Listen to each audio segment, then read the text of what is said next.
Hello, আসসালামু আলাইকুম। আজকে থেকেই যেহেতু রোজা শুরু হয়ে গেছে, আপনাদের সকলকে রমজানের মোবারকবাদ।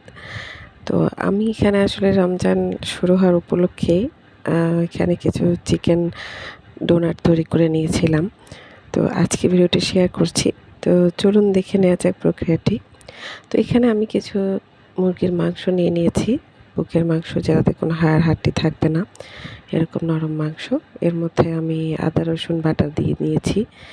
১ চামচ সয়া সস, ১ চামচ চিনি, ১ চামচ গোলমরিচের গুঁড়া, লবণ স্বাদ মতো। লবণ স্বাদ মতো বলতে একটু লবণটা কম দিতে হবে, সয়া সস যেহেতু দেবো এজন্য। তাছাড়া টমেটো সস ১ চামচ, ১ চামচ চিলি ফ্লেক্স, এছাড়া যে ১টি ডিম, এগুলো সব একসাথে ভালো মতো মিশিয়ে নিতে হবে। এছাড়াও ১ চামচ মরিচের গুঁড়া, ১ চামচ আদা রসুন বাটা, এগুলো সব মিশিয়ে নেবার পরে এর মধ্যে আমি ১ চামচ কর্নফ্লাওয়ার দেব। কর্নফ্লাওয়ার দিলে ভিতরে যে আমরা পুরটা দিচ্ছি এটা সফট থাকবে। আর এগুলো একসাথে ভালো মতো মিশিয়ে নেবার পরে আমি এগুলো ব্লেন্ডারে দিয়ে দেবো। সাথে আমি ৩-৪ পিস পাউরুটি দিয়ে দেবো ছিঁড়ে। তো এটাকে একসাথে ভালো মতো ব্লেন্ড করে নেব। তো ভালো মতো ব্লেন্ড করে নেওয়ার পরে এখানে একটু নরম মনে হচ্ছিল, এই কারণে আমি এখানে আরও কিছু ব্রেড ক্রাম্ব দিয়ে নিয়েছি আর একটু গাজরও দিয়েছি। গাজরটা আমি গ্রেট করে নিয়ে এর মধ্যে গাজর কুচি দিয়ে দিয়েছি। ভালো মতো মিশ্রণটা মেখে নেবার পরে আমি হাতে তেল মাখিয়ে নিয়েছি।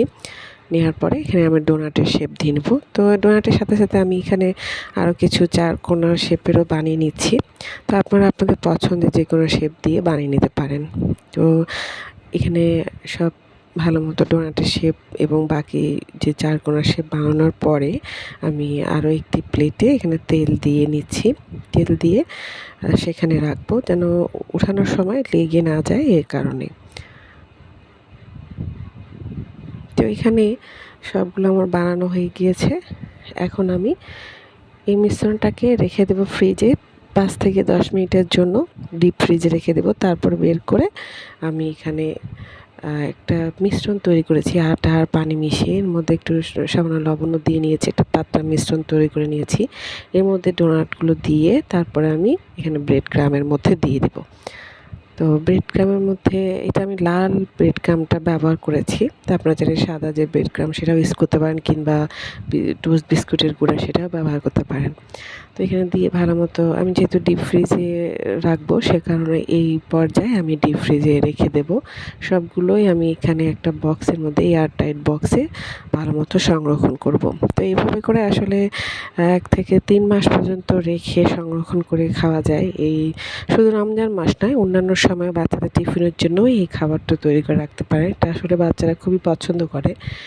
বড়দেরও যেমন পছন্দ, বাচ্চাদের পছন্দ। তো এইভাবে করে আমি বক্সে রেখে দিয়েছি। এভাবে রাখার পরে একটা পলিথিন দিয়ে তার উপরে আরেকবার রেখে সুন্দরভাবে বক্সটা লাগিয়ে রাখলাম। তো এখানে আমি আরও বেশ কয়েকটি ভেজেও নেব। তো চলুন ভেজেও দেখিয়ে দিচ্ছি।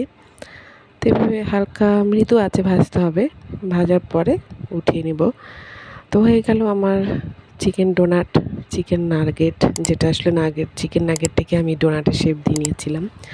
তো আশা করছি আপনাদের ভালো লেগেছে ভিডিওটি। যদি ভালো লাগে অবশ্যই একটা লাইক করবেন, কমেন্ট করবেন। আমার জন্য অনেক অনেক ভালোবাসা দিবেন। আমার সাথেই থাকবেন। আর কোনো পরামর্শ থাকলেও আমাকে জানাবেন। আর পরবর্তী কোনো ভিডিও নিয়ে হাজির হয়ে যাব। আসসালামু আলাইকুম। আল্লাহ হাফেজ।